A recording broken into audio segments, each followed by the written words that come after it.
Bismillahirrahmanirrahim. Assalamualaikum warahmatullahi wabarakatuh.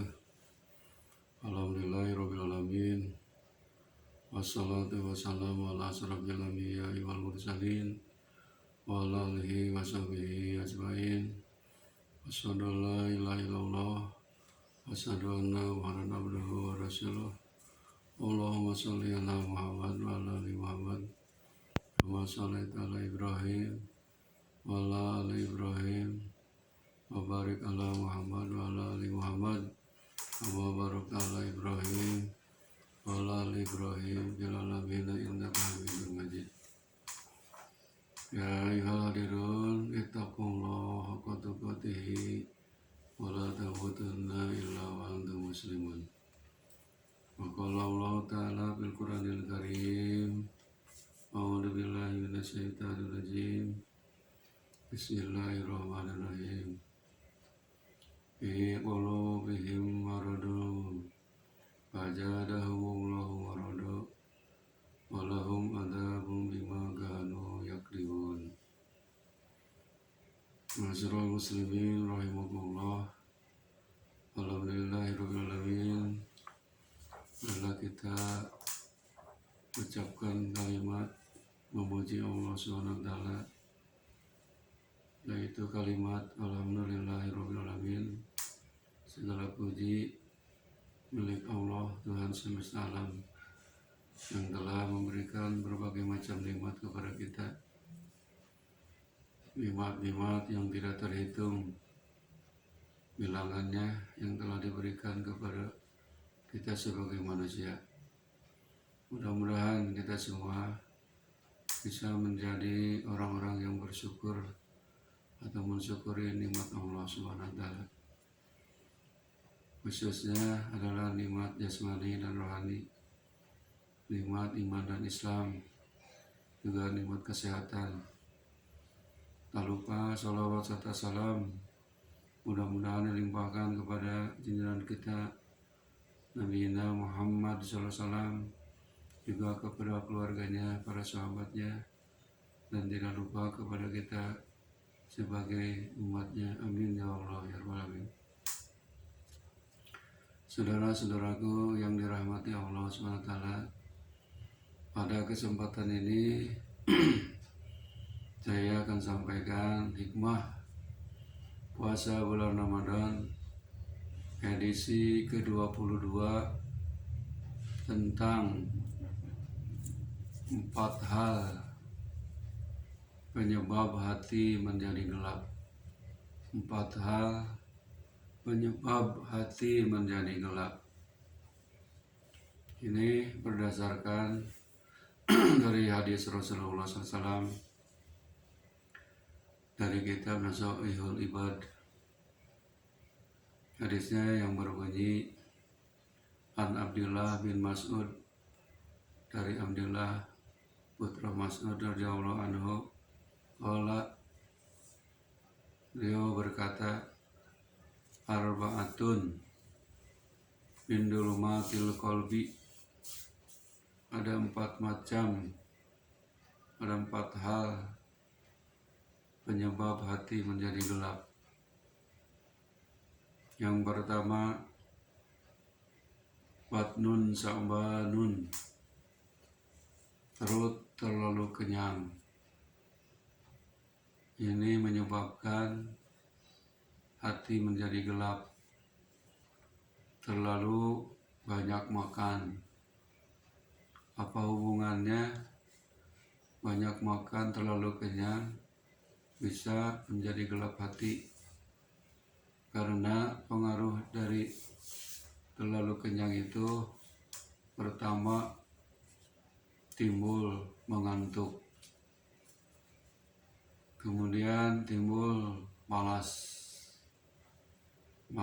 untuk beribadah, malas untuk mengerjakan sholat, malas untuk sholat tarawih sekarang bulan Ramadan, karena perut terlalu penuh diisi dengan makanan.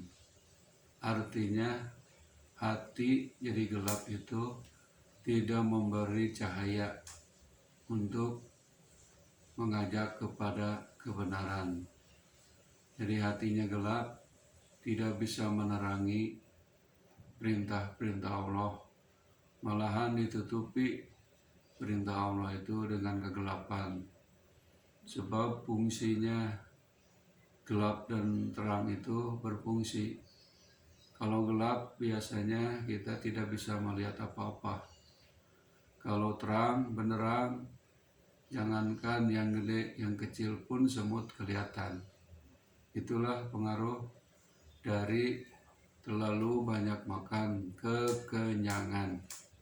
Malahan dalam hadis Rasulullah SAW, harus kita bisa mengatur makanan dan minuman di perut kita supaya badan selalu sehat. Rasul contohnya beliau makan kalau sudah lapar, berhenti makan sebelum kenyang. Itulah Rasul, makanya badannya beliau itu sehat terus. Kalau kita kalau lapar memang makan, tapi berhentinya setelah kenyang, sampaikan perut itu penuh dengan makanan dan minuman. Jadi akhirnya untuk bernapas tidak ada. Harusnya perut itu diatur sepertiga yang di atas untuk napas, sepertiga yang di atasnya lagi untuk minuman atau air, sepertiga lagi untuk makanan. Jadi insya Allah badan kita akan selalu sehat. Hadirin yang dirahmati Allah Subhanahu wa Ta'ala, hati menjadi gelap itu pertama adalah itu batnun sa'banun, perut terlalu kenyang.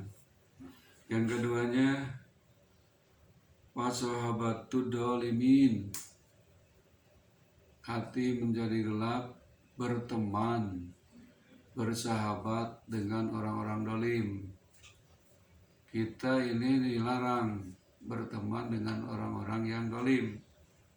Dolim kepada Allah, dolim kepada Rasul, dan dolim kepada sesama makhluk. Sebab orang dolim itu kalimatnya juga dulumat, gelap. Pasti mengajaknya bukan kepada kebaikan, mengajaknya malahan menghalang-halangi kepada jalan Allah Subhanahu wa Ta'ala. Tidak mungkin orang yang dulumat itu mengajak untuk berbuat baik. Misalkan kita mau melakukan sholat, dilarang. Kita mau mengaji, dilarang. Nah, jadi kata Rasul, jangan berteman, bersahabat dengan orang-orang dolim, karena kita bisa terpengaruh, bisa terbawa kepada perbuatan negatif. Nah, jadi disinilah hati bisa menjadi gelap gara-gara kita punya sahabat berteman dengan orang-orang dolim. Yang ketiganya, hati menjadi gelap itu wanisyanud dunub, melupakan dosa. Nah, setiap manusia pasti punya kesalahan, punya dosa, baik dosa kepada Allah Subhanahu wa Ta'ala ataupun dosa kepada sesama makhluk yang lainnya. Jangan dilupakan dosa itu, pura-pura tidak berdosa.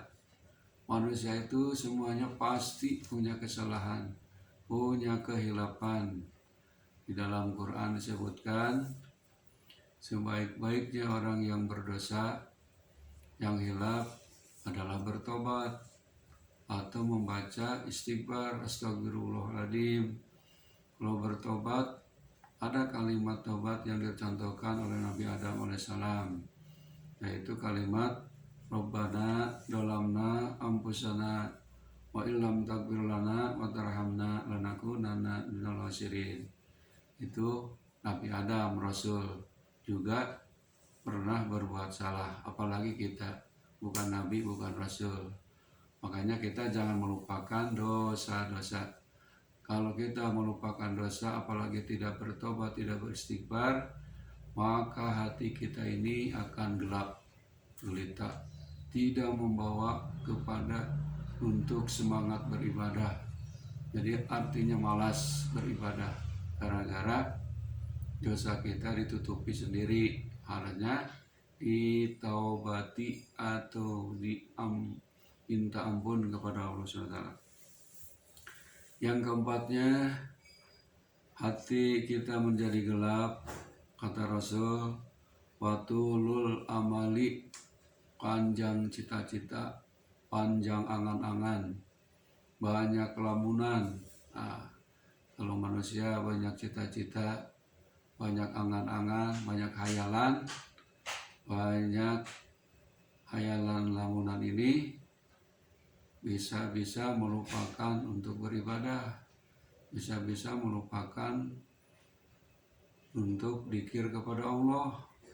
Karena melamun, menghayal terus, akhirnya segala macam perintah Allah dilewat, tidak dilaksanakan. Itulah panjang angan-angan. Boleh kita punya cita-cita, cuman jangan terlalu berlebih-lebihan. Jadi angan-angan itu, cita-cita itu harus sesuai dengan kondisi kita, dengan keadaan kita, situasi dan kondisi kita. Insya Allah hati kita ini akan terang benderang. Makanya Rasul mencontohkan dalam doa, Allahumma nawwir qulubana, ya Allah berilah hati kami ini bercahaya. Karena kalau hatinya gelap, tidak bisa beribadah, sebab tidak kelihatan, tertutup, bagaikan orang-orang yang tadi, orang munafik, fi qulubihim maradun, di dalam hatinya ada penyakit, ya sakit, ya gelap, hatinya itu sebagai penerang. Hadirin rahimakumullah, banyak doa-doa yang disampaikan Rasul, dicontohkan Rasul, seperti Allahumma ij'alni fi qalbi nurun, ya Allah jadikanlah dalam hati kami nurun, cahaya, min fauqi, dari atas kami cahaya, min tahti nurun, dari bawah kami cahaya, dari semua arah berilah kami cahaya. Karena cahaya ini sangat bermanfaat, seperti kita di rumah atau di mana saja, atau siang hari, kalau bercahaya terang benderang, semuanya nampak, semuanya kelihatan. Tapi kalau gelap gulita, jangankan yang kecil, yang gede pun, yang besar pun tidak kelihatan. Gunung gede kalau gelap tidak kelihatan. Semut yang kecil, warna semut hitam kecil, tapi dengan cahaya terang benderang matahari nampak kelihatan. Itulah bedanya hati yang gelap dengan hati yang terang. Jadi ingat bahwa kita ini semuanya punya hati. Jagalah hati ini supaya menjadi hati yang terang benderang untuk bersemangat beribadah kepada Allah SWT. Apalagi sekarang bulan Ramadan, bulan yang penuh amalan-amalan, dilipat gandakan pahala. Godaannya sangat banyak, yaitu malas karena terlalu kenyang makan dan minum, akhirnya ngantuk. Hadirin rahimakumullah, mudah-mudahan satu hadis ini bermanfaat bagi kita semuanya. Ingat bahwa kita ini adalah makhluk Allah yang selalu harus mengabdi kepada Allah SWT. Rabbana atina fid dunya hasanah wa fil akhirati hasanah wa qina adzabannar. Subhana rabbika rabbil izzati amma yasifun. Wassalamun ala mursalin walhamdulillahi rabbil alamin. Wabillahi taufiq wal hidayah. Wassalamualaikum warahmatullahi wabarakatuh.